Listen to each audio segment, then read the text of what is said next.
دي بي اي، بي بي اي، اندكس، ماسك، سي ام واي كي، دول 5 مصطلحات مهمة جدا لازم تكون عارف معناها لو بتشتغل في الجرافيك او المونتاج او التصوير. عايز تعرف معناها ايه؟ هقولك، بس قبل ما اقولك انزل اعمل اللايك الجميل بتاعك واشتراك في القناة لو انت مش مشترك، وفعل زر الجرس علشان يوصلك كل جديد. ونرجع تاني بعد الانترو. انتم دلوقتي بتشوفوا فيديو جديد على قناة احمد شكشك. قبل ما نبدأ الفيديو فده عزاء واجب لكل إخواتنا في ليبيا والمغرب، وربنا يرحم من مات ويغفر له ويرزقه الشهادة، وربنا يقوم كل مصاب بالسلامة. ويا ريت كل إخواتنا اللي معانا في القناة من المغرب أو ليبيا يطمنونا على أحوالهم، وكان الله في عونهم. وده كان عزاء واجب كان لازم أعمله قبل ما أبدأ الفيديو. ويلا ندخل في موضوع الفيديو.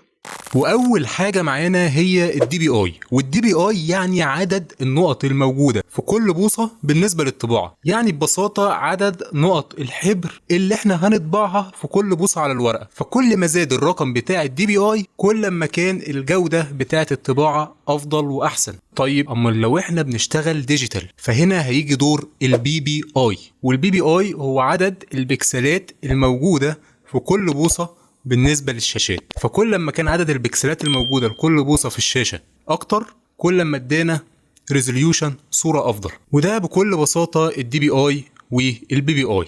الماسك ببساطة هو عبارة عن لاير أو تأثير بنعمله على الصورة أو الفيديو عشان نظهر جزء معين منها ونخفي جزء تاني. طبعا طريقة عمل الماسك في المونتاج بتختلف عن التصميم، بتختلف عن الموشن جرافيك، بتختلف عن ال3 دي، ولكن مفهوم الماسك هو مفهوم واحد موجود في جميع برامج التصميم، وبيبقى جزء أساسي مفيش مصمم يقدر يستغنى عنه.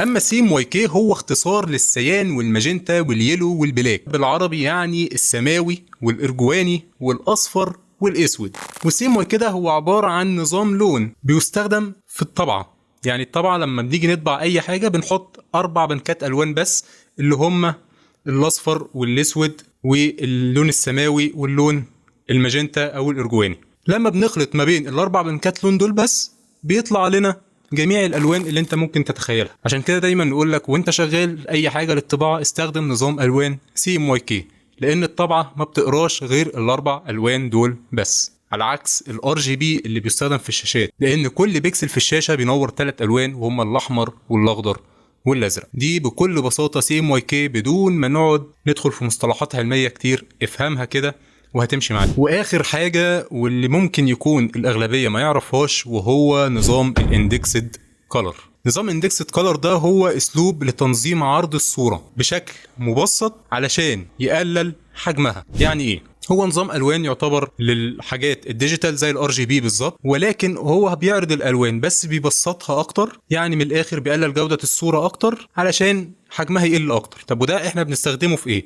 لو انت بتشتغل في شغل اليو اي واليو اكس وتصميم المواقع فانت اكيد عديت بنظام الاندكسد، واكيد عملت صور بي ان جي كتير بالنظام ده علشان الموقع يحمل معاك بسرعه. كمان لو انت بتشتغل في التصميم كتير وبتحمل صور بي ان جي كتير، اكيد صادفك في مره ان انت جيت فتحت صوره بي ان جي على الفوتوشوب وجيت تعدل عليها ما قبلتش التعديل، ولقيت عليها قفل ومكتوب جنبيها اندكسد، جيت تشيل القفل ما رضيش يتشال. طيب الحل بتاعها ايه؟ تعالى بقى اقول لك على التركايه ديت ويلا نعملها مع بعض. بكل بساطه هنروح على قائمه ايمج وهتيجي على المود وهتشيل الصح من اندكسد وهتخليها ار جي بي، هتلاقي القفل اتشال من معاك والصورة بقى يتعدل عليها عادي. بس كده يا صديقي، دول كان 5 مصطلحات كان لازم تعرفهم. طبعا انا ما دخلتش في معنى كل واحدة واختصار كل كلمة من دول ايه، لان ده كله هو مش هيفيدك في الشغل العملي قوي، لكن انك تكون فاهمهم صح هو ده اللي هيفيدك فعلا علشان تعرف ازاي تتعامل معاهم. وبهنا تكون خلصت حلقتنا، ولو عجبك الفيديو